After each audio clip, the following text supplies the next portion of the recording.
Amém.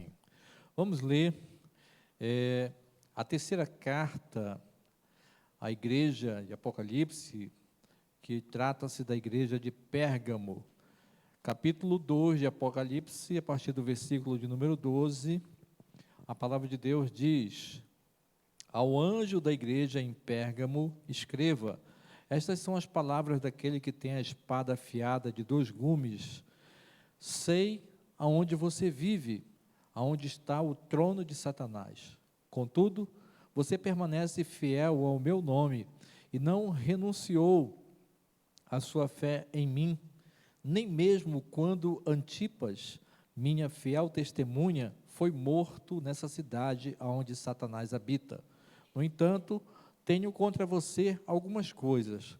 Você tem aí pessoas que se apegam aos ensinos de Balaão, que ensinou Balaque a armar ciladas contra os israelitas, conduzindo-os a comer alimentos sacrificados a ídolos e a praticar imoralidade sexual.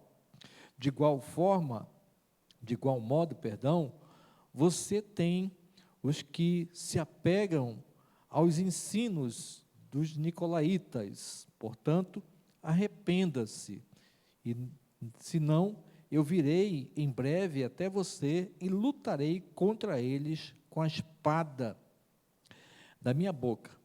Aquele que tem ouvidos, ouça o que o Espírito diz às igrejas. Ao vencedor darei do maná escondido, também lhe darei uma pedra branca, com um novo nome nela escrito, conhecido apenas por aquele que o recebe. Amém. As cartas às igrejas de Apocalipse, as 7 cartas, elas não ficaram no passado. Elas têm a sua, vamos dizer assim, as suas palavras escritas para nós também. Nós podemos aplicar no nosso viver as palavras que são escritas a essa igreja, fazer comparações de como nós estamos vivendo como igreja do Senhor. E todas as cartas, elas seguem uma estrutura de apresentação e do intuito que Jesus quer falar, né?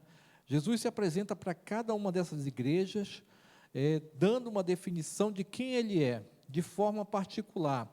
E essa forma particular que ele se apresenta a cada igreja está contido exatamente na mensagem que ele quer trazer para cada igreja, como aconteceu nessa aqui que nós lemos aqui, que ele se apresenta como aquele que tem a espada afiada, a espada de 2 gumes. E nós vamos ver na mensagem dele que ele usa isso aqui para essa igreja. As cartas, como eu falei, ela tem a mesma estrutura. Ele se apresenta, ele faz aquela autoapresentação, Jesus faz aquela autoapresentação, ele direciona a carta ao anjo da igreja, que é o pastor da igreja, né, aquele que foi constituído por Deus para estar ali. Lembrando que a Bíblia diz em Romanos capítulo 13, versículo 1, que toda autoridade é constituída por Deus, assim também como a autoridade eclesiástica, Deus é que constitui, né, para estar ali na igreja, né? E a gente sabe como é que é o processo. A igreja se reúne, a igreja convida, aí vem o aceite e a igreja recebe. Fomos nós que convidamos. Não, foi o Senhor que direcionou. Foi o Senhor que direcionou para que o anjo da igreja esteja ali constituído.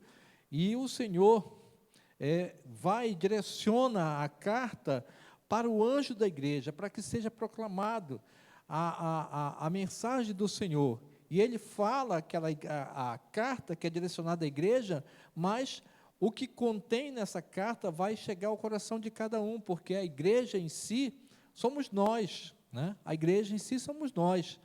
E na carta que o Senhor Jesus escreve, tanto tem um elogio, né? Tanto tem aquela parte que o Senhor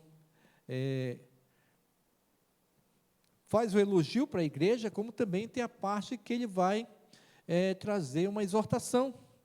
Então, nós temos esse entendimento que na igreja do Senhor está composto por várias pessoas, aonde alguns estão buscando fazer a vontade do Senhor, como aqueles que ainda estão tendo dificuldade.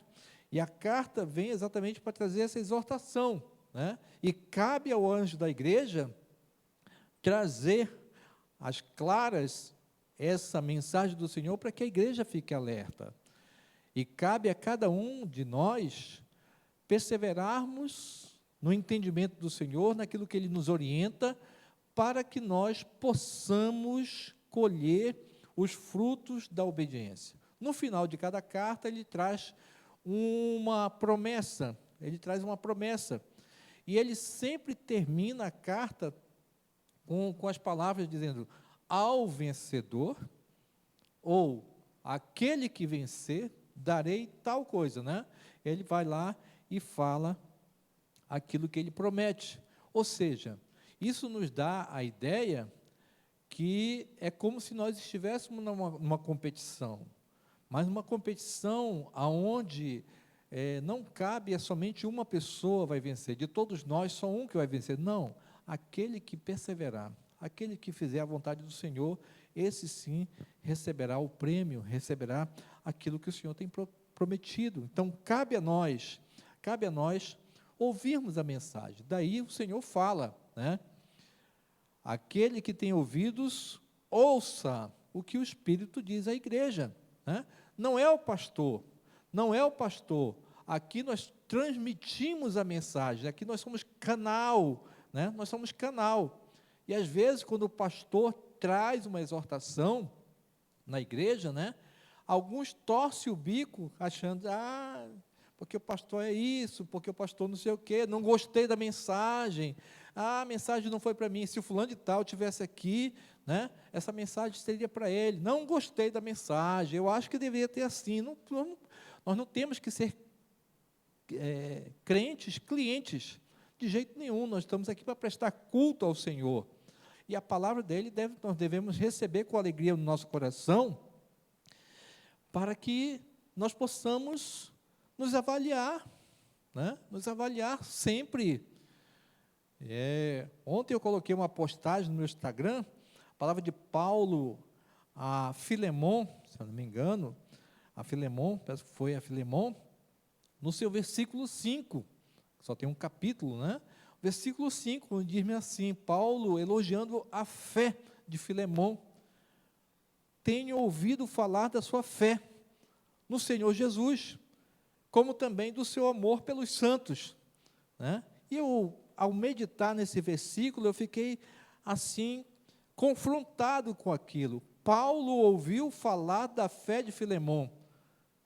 Quantas pessoas nós conhecemos que têm uma fé em Cristo Jesus, né? Eu posso dizer, eu tenho fé no Senhor. Cada um de nós podemos dizer assim, eu tenho fé no Senhor Jesus. Mas a fé que Paulo está falando é aquela fé que faz a diferença. É aquela fé que a gente olha para a pessoa e diz, rapaz, fulano de tal tem uma fé que só Jesus, né? Aquela fé que faz com que a pessoa se fortaleça, né? A pessoa está firme diante de toda e qualquer situação. Quem nós conhecemos que, de repente, tem uma fé como essa? Quem nós conhecemos? E, de repente, também, ao meditar nesse versículo, eu também pensei, será se nós já ouvimos falar de alguém que tenha elogiado a nossa fé? Pastor Lauro, eu vejo que o senhor tem uma fé que é implacável, uma fé forte. Será se nós costumamos ouvir isso, né? Então, essa palavra de elogio de Paulo para Filemon, eu entendo que é como uma exortação. E nós devemos buscar a ter uma fé relevante, porque a palavra de Deus é bem clara quando diz, né? Sem fé é impossível agradar a Deus. Então, as palavras que nós ouvimos aqui, nós devemos acolher. Não importa se elas sejam de exortação, não importa se elas sejam que vai nos cutucar para ter uma fé melhor, sabendo que é o Senhor que nos conduz, que cuida de nós e tudo mais. Então, é muito bom meditar na palavra do Senhor. E a carta, no versículo 2, inicia, né, dizendo: ao anjo da igreja de Pérgamo. Podemos aqui acrescentar, ou então colocar a nossa tradução, né? Ao anjo da igreja da PIB de Itaituba. Essas são as palavras daquele que tem a espada afiada de 2 gumes. Rapaz, essas são as palavras daquele que tem as palavras, a espada afiada de 2 gumes. Aquele que tem o poder na sua palavra. Aquele que com a sua palavra fala aos nossos corações. Aquele que tem o poder que na sua palavra, ele vai até o ponto do qual nós precisamos promover uma mudança no nosso viver.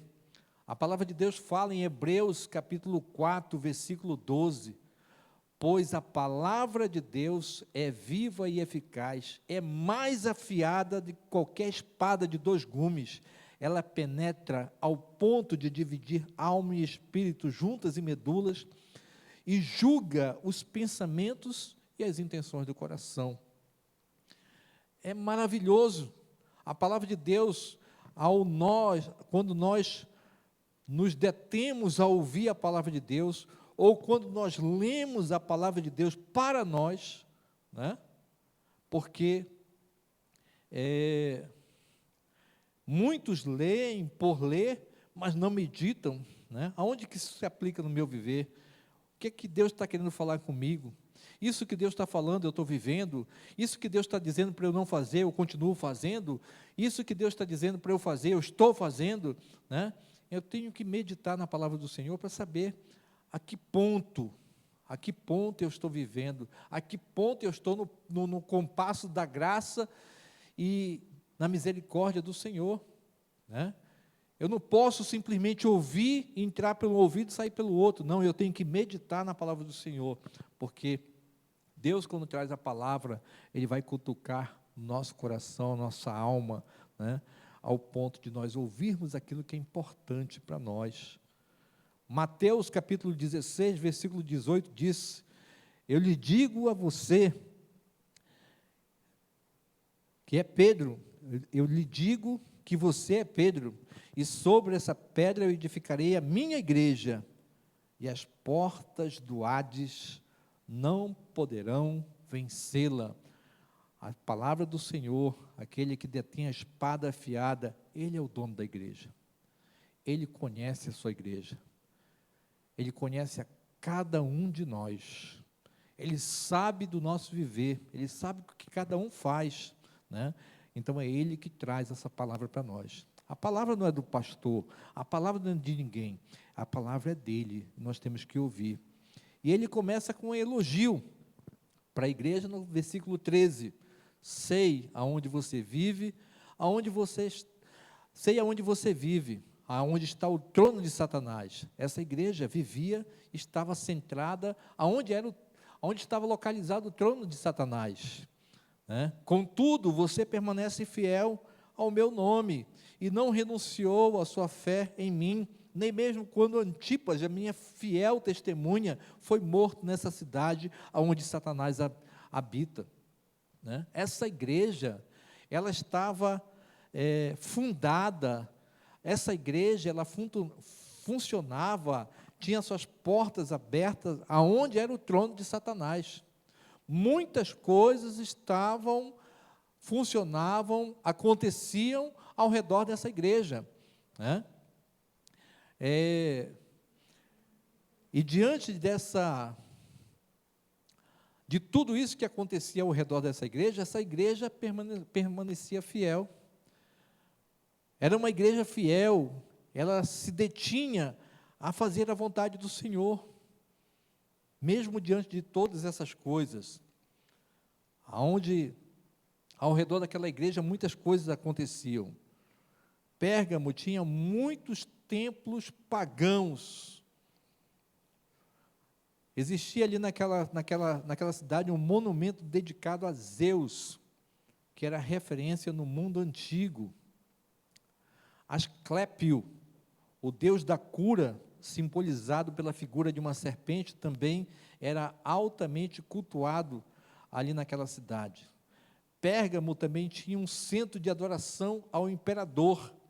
Naquela cidade, o imperador romano era louvado e recebia cultos em sua homenagem. E todos os habitantes da cidade eram convidados a proclamar que César era o Senhor. E tudo isso explica para nós que ali existia o trono de Satanás. E todas essas coisas aconteciam para fazer uma opressão, para fazer uma perseguição, que causava sérios problemas para os cristãos dessa igreja. Eles eram duramente perseguidos. E os cristãos que não aderiram ou não aderiram a esses cultos pagãos, que não se misturavam com aqueles que faziam os festivais religiosos da cidade, esses eram perseguidos e sofriam duramente, do ponto de vista social, econômico. Eles eram perseguidos e muitas vezes até mesmo levados à morte. Tanto é que nesse versículo ele fala, né, de Antipas, uma fiel testemunha do Senhor, e diz alguns escritos antigos lá, que Antipas morreu dentro de um touro de metal, onde foi colocado fogo, e ali ele morreu ali dentro, em alta temperatura, diz alguns escritos, né? E se nós formos olhar para a realidade dessa igreja, e a gente for comparar com a igreja que a gente vive aqui, a nossa igreja, as demais igrejas daqui de Itaituba, nós estamos cercados de muitas coisas ruins. Nós estamos cercados daqueles que promovem a prostituição. Nós estamos cercados daqueles que querem promover um ambiente movidos pelas drogas. Nós estamos cercados daqueles que vendem bebidas e tudo mais, prostituição, o pecado, são tantas coisas ruins que nós conhecemos, né? Por conta da realidade dos garimpos, a prostituição é muito grande. A prostituição é muito grande. Então, nós estamos cercados por essas coisas, assim como essa igreja de Pérgamo também estava cercada, mas o Senhor faz um elogio, que eles permaneceram fiéis. Apesar da perseguição, nós ainda hoje, aqui, nós ainda não sofremos ainda a perseguição. A perseguição que nós sofremos, somos nós mesmos que promovemos essa perseguição. Às vezes, a falta de vontade de querer ler a palavra do Senhor. Às vezes, a falta de vontade de querer parar um tempo para orar ao Senhor. Às vezes, a falta de vontade de querer participar das atividades da igreja. Às vezes, nós não queremos nos envolver naquilo que vai promover o crescimento do reino de Deus. E assim, a gente vai construindo essas perseguições contra nós mesmos. Nós somos os nossos piores inimigos, né? Ainda bem que a nossa realidade ainda não existe aqui nessa uma perseguição que vem de fora para dentro. Se bem que agora já começa a se desenhar algumas perseguições daqueles que querem tomar o poder, e se tomarem o poder vão perseguir, como está acontecendo na Nicarágua, onde o presidente tem expulsado religiosos, religiosas, e fechado igrejas, e rádios e tudo mais, e tem proibido missas, e cultos e tudo mais, né? Nós ainda vivemos uma liberdade, mas ameaçados. Mas independente de qualquer coisa, nós temos que também, como essa igreja, permanecer fiel ao Senhor. Nós não podemos nos render para aquilo que o mundo para aquilo que o mundo pratica. Nós não podemos trazer lá de fora para cá, para dentro da igreja, as coisas do mundo. E eu tenho visto muitas igrejas, e aqui eu não sei se eu creio que eu não sou antiquado, mas eu não consigo enxergar uma igreja num ambiente escuro, com jogo de luz e com as paredes tudo de preto. Eu não consigo enxergar. E eu tenho visto muitas igrejas aderindo a essa moda. E teve uma postagem que aconteceu no Instagram, não sei se vocês viram, que eu fiquei de queixo caído.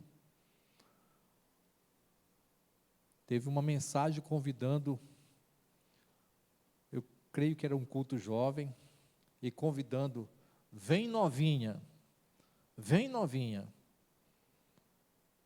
E esse convite foi criticado por vários pastores, várias igrejas e tudo mais. Mas a coisa está assim, as pessoas querem trazer o mundo para dentro da igreja para atrair as pessoas. Está errado, está errado, nós temos que permanecer fiéis ao Senhor, no nome de Jesus. Então segue, apesar do elogio, segue uma repreensão para a igreja. A igreja tinha aqueles que eram fiéis, mas tinha alguns outros que precisavam de uma repreensão. Versículo 14 e 15. No entanto, tenho contra você algumas coisas.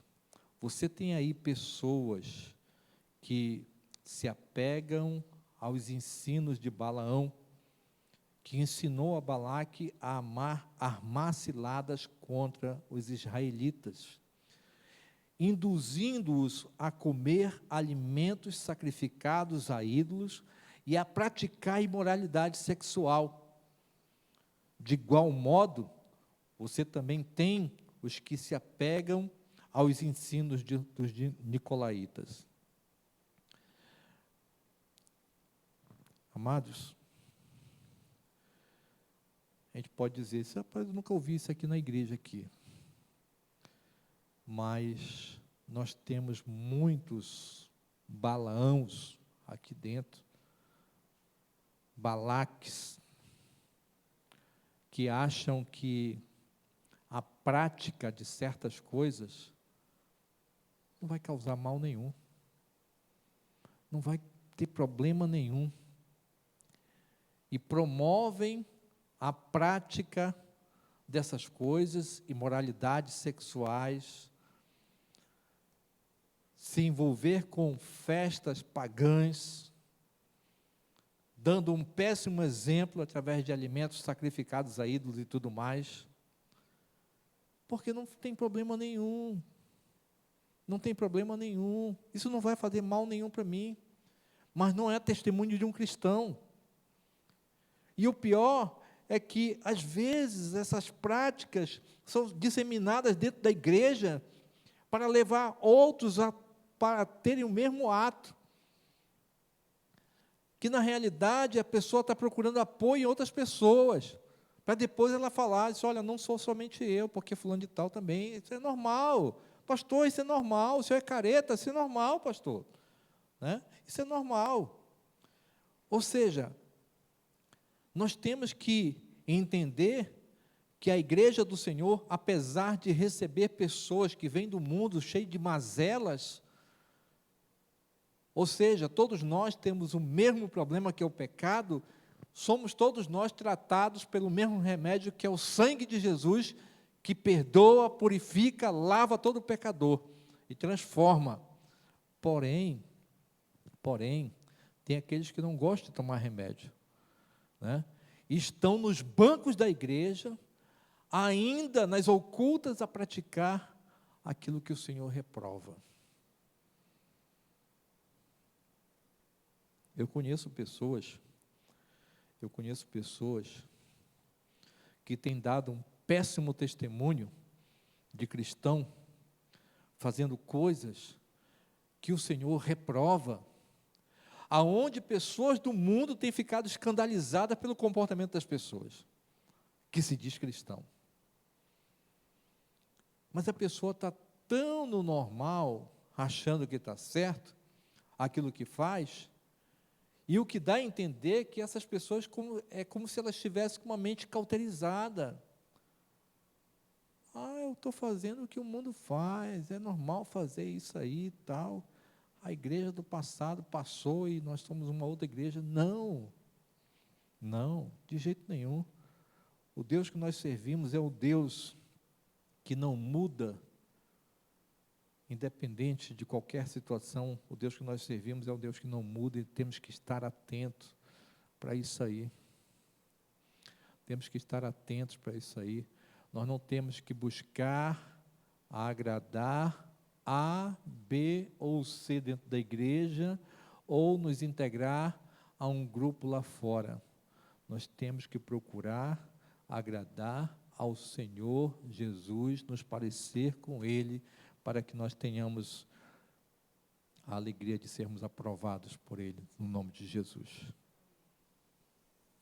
Portanto, aos que praticam imoralidade sexual, para aqueles que estão cometendo atos de pecado ainda dentro da igreja, e o Senhor sabe quem são, e muitas das vezes nós ouvindo a mensagem, aquela mensagem fala aos nossos corações, é comigo que o Senhor está falando.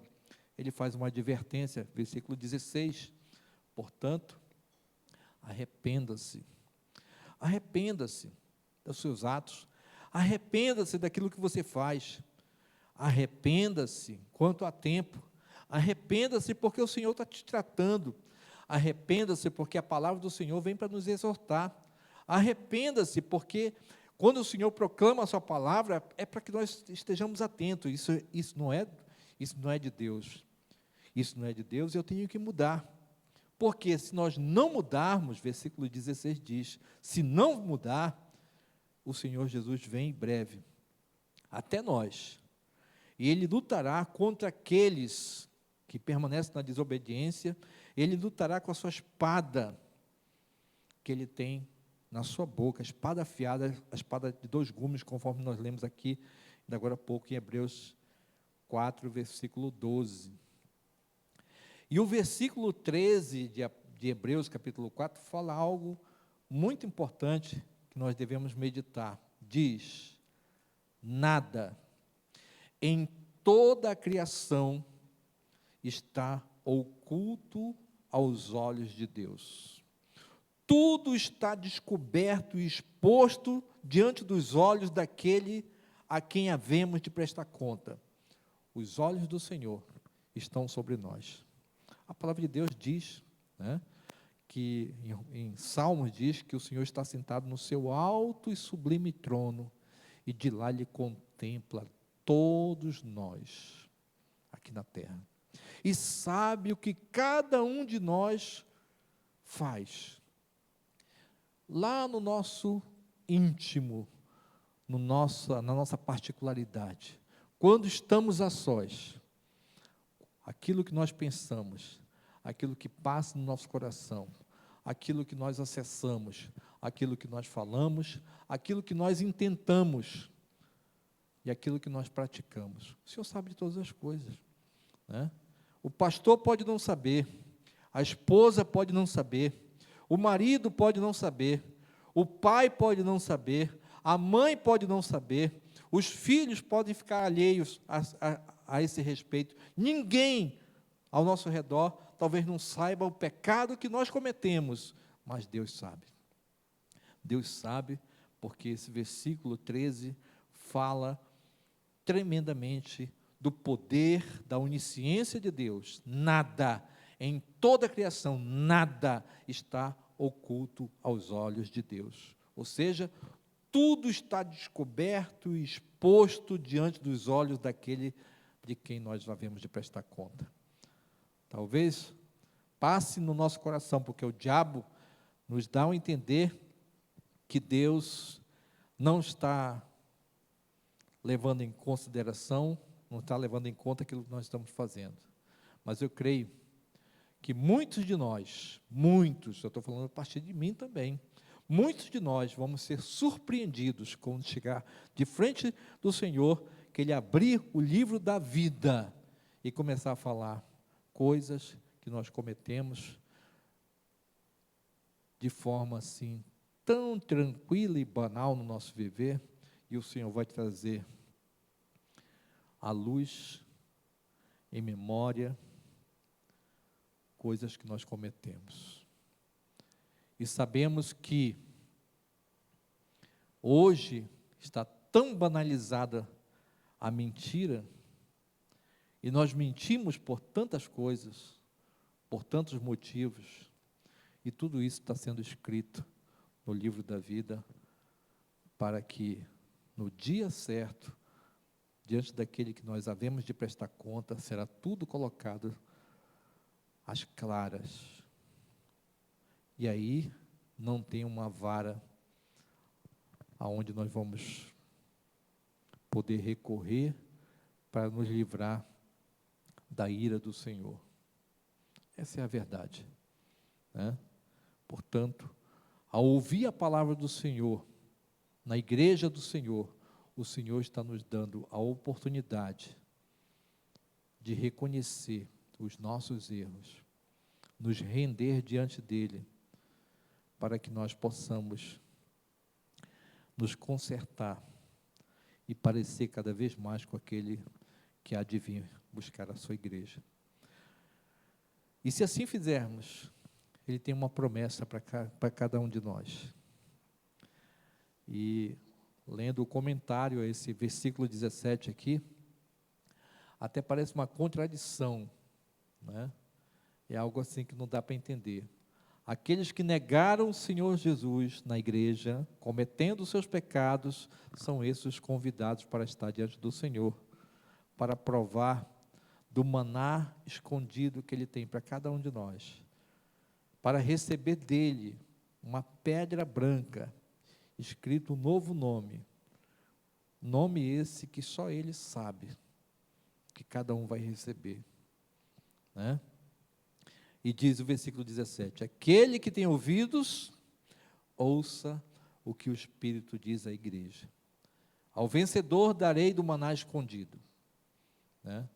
E a palavra de Deus diz para todos nós, que o maná escondido, o maná verdadeiro, é o nosso próprio Jesus.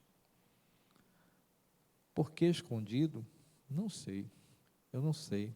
Talvez porque agora ele esteja sentado à direita de Deus Pai Todo-Poderoso, e nós vamos ter acesso a esse maná para todo sempre, e vamos provar desse maná para todo sempre, no nome de Jesus. E também lhe diz, darei uma pedra branca, com um novo nome escrito nela, conhecido apenas por aquele que o recebe. E aqui tem muitas interpretações acerca dessa pedra branca, quero trazer duas, né? A pedra branca, ela pode representar a absolvição daquele que está sendo julgado. No tempo antigo existia, depois do julgamento, aquela pessoa que estava sendo julgada por alguma causa, né? Ele poderia receber uma pedra branca ou uma preta. A pedra branca era a absolvição, e aquele que recebia uma pedra preta era a condenação.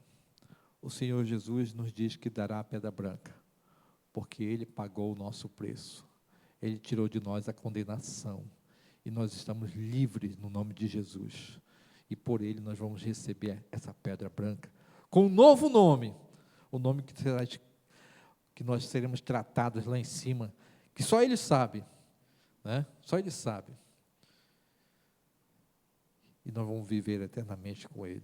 Uma outra interpretação diz que nas competições, os atletas de antigamente, os romanos, os gregos, tudo mais, as competições que aconteciam, cada um, no momento de honra, que ia ser honrado, que ia ser premiado, recebia uma pedra branca.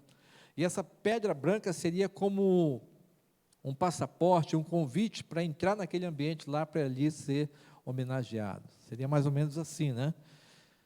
E essa pedra branca, nesse entendimento, diz para nós que nós estamos em meio a uma luta e temos que vencer, por nós não vamos vencer, porque nós não temos capacidade. Quem somos nós? Né? Quem somos nós? Nós não temos capacidade. Mas no nome de Jesus nós vamos vencer sim, e nós vamos receber essa pedra branca para adentrar nos céus, para viver eternamente na glória, no nome de Jesus. Né? Então, nós temos que pensar acerca de tudo aquilo que o mundo promove, e que aquilo que muitos querem promover ainda dentro da igreja. E temos que vencer essas coisas. Nós não temos que nos contaminar. Não importa se a maioria optou por algo, nós devemos fazer parte do grupo daqueles que não se rendem diante do Senhor, diante de Satanás, perdão, né? Mas são fiéis ao Senhor, e permanecem firmes e fortes. Tentação nós vamos ter, convite nós vamos ter, mas aquele que estende a mão para o pecado, para nos oferecer o pecado, nós não podemos esquecer que outra mão estendida para nós, para que nós possamos nos manter firmes e fortes, e permanecer fiéis no nome de Jesus. Vamos orar, vamos nos colocar diante de Deus nessa hora em oração, para que o Senhor possa continuar nos fortalecendo, e assim nós possamos continuar sendo fiéis ao Senhor. Deus, no nome de Jesus, a Tua palavra, Senhor, foi exposta aqui, e a bem da verdade, Senhor, o Senhor conhece o coração de cada um. O Senhor conhece, Senhor, aquele que busca permanecer fiel a Ti, diante de toda e qualquer situação. O Senhor também conhece, Pai, o coração daqueles que estão se rendendo ao pecado. O pecado, talvez, da gula, o pecado da mentira, o pecado da prostituição, o pecado da pornografia, o pecado do adultério, o pecado, Senhor, de tantas coisas. O Senhor sabe o coração de cada um, Pai. E eu te peço misericórdia, Senhor. Nos fortalece, Senhor, para que nós possamos ser fiéis a Ti, verdadeiramente. Nos fortalece, Senhor, no nome de Jesus, para que o nosso testemunho Te agrade, Senhor. Nos fortalece, Senhor, para que nós possamos, no nome de Jesus, ser fiéis a Ti, Senhor, e levar as outras pessoas a se renderem diante de Ti também, Senhor, no nome de Jesus. Pai, com a Tua palavra que chega até os nossos corações, a ponto de dividir a alma, juntas, medulas, que vai até o coração, a alma, Senhor, que nós possamos refletir na Tua santa palavra, que o Senhor está nos exortando para que nós sejamos santos, santo que nem Tu és santo, Senhor. Que nós possamos, ó Pai, cada vez mais nos converter, nos transformar naquilo que Tu queres e deseja para cada um de nós. No nome de Jesus, ó Pai, que cada carta, cada recado Teu, Tu traz aos nossos corações, nós possamos guardar, Senhor, e colocar em prática no nosso viver. Para que nós sejamos uma igreja fiel, para que nós possamos ser uma igreja que faz a Tua vontade, para que nós possamos ser uma igreja forte e verdadeira, para que nós possamos ser uma igreja que promove, Pai, o Teu reino, o Teu evangelho, aonde nós estamos plantados. Abençoa, Senhor, todos nós, nos fortalece, é o que nós pedimos, Senhor, e agradecemos no nome santo de Jesus. Amém.